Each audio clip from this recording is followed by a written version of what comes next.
Vale. Empezaré por esta diapositiva, que si la orina es estéril. Esto es un dogma que ha ido pasando entre los urólogos de generación en generación. En cuanto te mojabas con un sondaje te decían no pasa nada, la orina es estéril. Bueno, parece que en los últimos años esto se ha desmentido por completo, porque sí que hay una microbiota a nivel del tracto urinario. Aunque inicialmente en el proyecto de microbioma humano no estuviera incluido porque se consideraba poco ético la toma de muestras por punción suprapúbica con aspiración de orina o la toma de células, se ha visto por otros métodos que sí que efectivamente hay un tipo de microbiota urinaria. Bueno, los cultivos tradicionales no incluían, los cultivos tradicionales eran negativos, los que utilizamos habitualmente. Esto no quiere decir que no haya una microbiota, sino que las bacterias de la orina crecen a un ritmo muy lento y además en presencia de oxígeno se mueren, por lo tanto no salían negativos. Con la aparición de estos nuevos métodos ha hecho que podamos descubrir esta microbiota urinaria. En cuanto al tema de recolección de la orina, también es muy controvertido, ya que todos los estudios que hay, cada uno utiliza unas técnicas de recolección diferente. Parece ser que con el cateterismo uretral y la punción suprapúbica son los que se exponen a menor contaminación y por lo tanto se pueden dar mejores resultados. Bueno, la microbiota del tracto urinario parece que está compuesta entre 20 y 500 especies bacterianas distribuidas en 9 filos. Lactobacillus y Streptococcus son los más frecuentes y también hay diferencias entre sexos, de modo que en mujer Lactobacillus y Gardnerella son los más frecuentes y en varones Streptococcus, Staphylococcus y Corynebacterium. También hay diferencia con la edad, de modo que a mayor edad aumenta la diversidad de las especies, sin embargo disminuye la cantidad de ellas. En cuanto al cáncer de vejiga, que es el objetivo de mi charla, decir que es el séptimo cáncer más importante en los varones, más frecuente en los varones, y que se da en 3 varones por cada mujer. Como tiene alta tasa de recidiva, este se lo sitúa en el segundo más prevalente en el mundo. Los factores de riesgo están bien definidos, el tabaco como factor principal, además de la exposición a aminas aromáticas, hidrocarburos aromáticos, radiaciones ionizantes y la infección de esquistosoma hematobium. El esquistosoma ya se conocía que podía provocar cáncer de vejiga de la estirpe escamosa, pero tradicionalmente se pensaba que lo que producía era una inflamación crónica de la vejiga que secundariamente producía una carcinogénesis. Sin embargo, se ha visto con el descubrimiento de la microbiota urinaria que esto no es del todo así.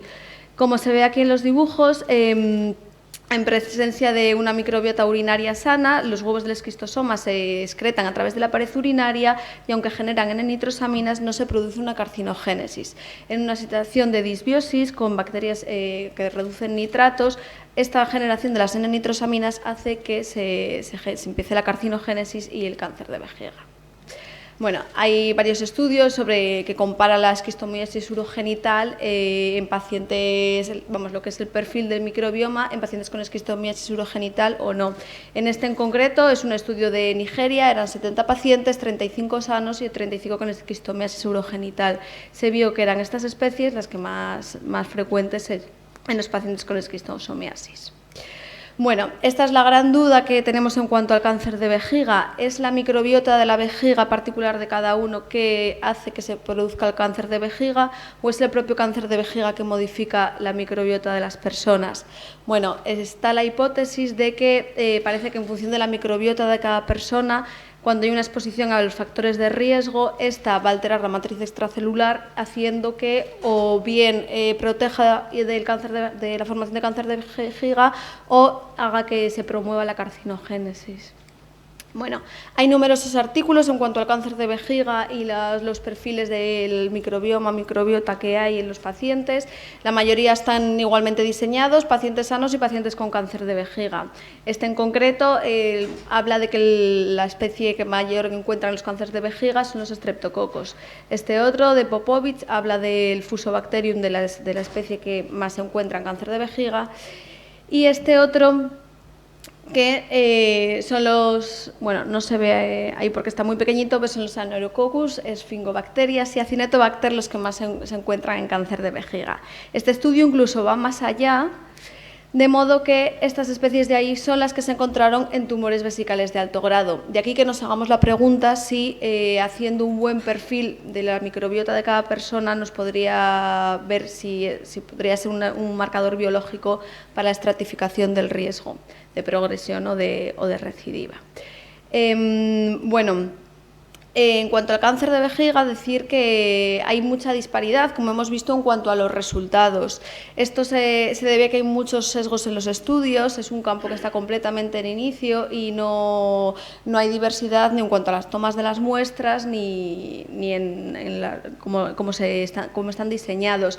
Aparte también, al igual que he dicho al principio, que hay diferencia entre la microbiota según el sexo, también se debería ver en cáncer de vejiga, aplicado a cáncer de vejiga, cuál es la microbiota en función del sexo, ya que, por ejemplo, se ha relacionado el lactobacillus con tumores superficiales de vejiga con baja tasa de recidiva. Y también sabemos que es la especie que más se da en mujeres, de ahí que podría ser una posible respuesta a por qué la incidencia de cáncer de vejiga es mayor en hombres que en mujeres. Bueno, de aquí surgen millones de dudas todavía aún sin resolver. Hablaré un poquito de la BCG, que es un tratamiento que llevamos usando los urólogos desde hace más de 40 años, es el Mycobacterium bovis atenuado, que se da después de un tratamiento de una RTU para tumores uroteliales de alto grado o de CIS. Fue aprobado por la FDA en 1990 y consiste en instilaciones vesicales, más o menos están definidas la dosis, la frecuencia y la duración, pero hay amplio debate sobre ello para intentar aumentar la eficacia de los tratamientos y disminuir el riesgo de los efectos secundarios. No sé si lo veis bien porque es un poquito pequeño el dibujo, pero bueno, a grandes rasgos parece que la BCG a nivel de la vejiga se adhiere a las fibronectrinas y a las integrinas que están sobreexpresadas a nivel de las células uroteliales con carcinoma. Esto hace que haya una macropinocitosis, se integra lo que es la molécula de la BCG, estimulando toda la cascada inmune y acabando con una citotoxicidad, una apoptosis y una muerte celular de las células tumorales. Esto que en el dibujo parece precioso, luego en la realidad no es así, ya que hay una alta tasa de recidiva y de progresión de los pacientes a pesar de los tratamientos con BCG. De aquí que nos planteemos que puede haber algo que interfiera en que esto no se lleve adecuadamente. Bueno, en esta diapositiva me interesa que os fijéis en lo de abajo porque es como un dibujo de cómo afecta en general la microbiota al cáncer de vejiga. Parece ser, se hipotetiza en los estudios que la microbiota urinaria podría inferir en lo que es el tratamiento con la BCG de tres maneras. Uno, inactivando las moléculas de BCG directamente. Dos, compitiendo con lo que es la adhesión a la fibronectina, a las integrinas. O, por otro modo, inactivando el sistema inmune, toda la cascada del sistema inmune que activa la BCG. Bueno, todo esto, lo mismo que os he dicho antes, está ahora mismo sin conclusiones y sin demostrar, pero son todos los caminos que están abiertos. Viendo esto, nos planteamos el hecho de la necesidad de un biomarcador que nos indique cómo va a ser la respuesta al tratamiento con la BCG, en este caso, antes de realizar estos tratamientos. Bueno. Pasando ya al cáncer de próstata, aquí voy a dar 4 pinceladas ya que no hay mucho en cuanto a ello.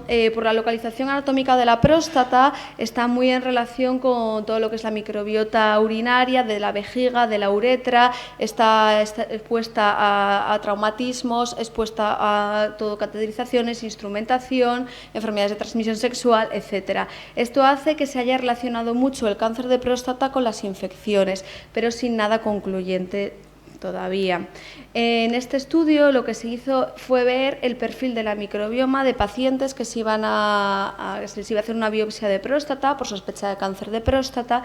Entonces se comparó ambos grupos, los que había dado la biopsia positiva con los que había dado la biopsia negativa, buscando a ver si podía haber algún perfil de microbiota específico en aquellos pacientes con el cáncer de próstata. Bueno, se vio que no era así. Sin embargo, en los pacientes con cáncer de próstata sí que eran mucho más frecuentes las especies de bacterias que estaban relacionadas con procesos proinflamatorios, prostatitis, uretritis, todo tipo de ETS, pielonefritis, etc. De aquí que podamos pensar en este estado proinflamatorio como precursor del cáncer de próstata. En este dibujo, nada, vemos básicamente en situación normal las células prostáticas cuando se someten a lo que es una inflamación por infecciones, cómo se van progresivamente atrofiando hasta convertirse en lesiones precursoras, el PIN de alto grado, que secundariamente pueden evolucionar a lo que es un cáncer de próstata. Por lo tanto, parece que no hay una microbiota prostática como tal, sino que son los estados de inflamación crónica lo que hace que se pueda generar este estado de cáncer de próstata. Este es un pequeño vídeo sobre una RTU de próstata, lo ponemos, en el cual esto es un hallazgo que muy frecuentemente lo vemos, según vamos cortando con el asa de corte el adenoma prostático, vemos ahí cómo sale eso que parece pasta de dientes, es un foco de bacterias de prostatitis crónicas que quedan acantonadas a nivel del adenoma prostático y que secundariamente pueden acabar en esto, en la carcinogénesis. Bueno. De aquí que hay muchos puntos de reflexión en cuanto a la microbiota urinaria, sobre si debería realizarse cribado de la microbiota urinaria de forma estándar antes de aplicar tratamientos, si las modificaciones de esta microbiota nos podrían dar un menor riesgo de la enfermedad, si los tratamientos actuales afectan a la microbiota, qué efecto pueden tener los probióticos, todos los antibióticos, las modificaciones de la dieta en la microbiota urinaria, si es factible y útil el trasplante de microbiota urinaria, como es el trasplante fecal, si por ejemplo se podría trasplantar la microbiota urinaria de una mujer sana a una paciente anciana con patología urológica. Estas son todo preguntas que surgen sin que ahora haya respuestas y pendientes de que se estudie mucho más en este campo. Bueno, en cuanto a la microbiota urinaria hay muchas tareas pendientes que tenemos, principalmente unificar los procedimientos estándar de recogida de muestra de orina y de los estudios, caracterizar lo que es el microbioma del tracto urinario, ver cuáles son los factores fisiológicos que pueden modificarlo, ver si esta microbiota urinaria nos podría servir de un biomarcador para diagnóstico, para ver la respuesta al tratamiento como pronóstico, y ver si la desregulización de esta microbiota urinaria podría ser un factor de riesgo para los trastornos urológicos. Y nada más.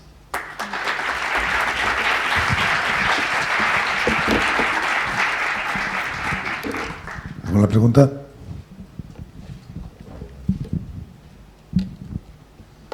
Yo soy Iván, estudiante de informática de Ingeniería de La Coruña, Sí.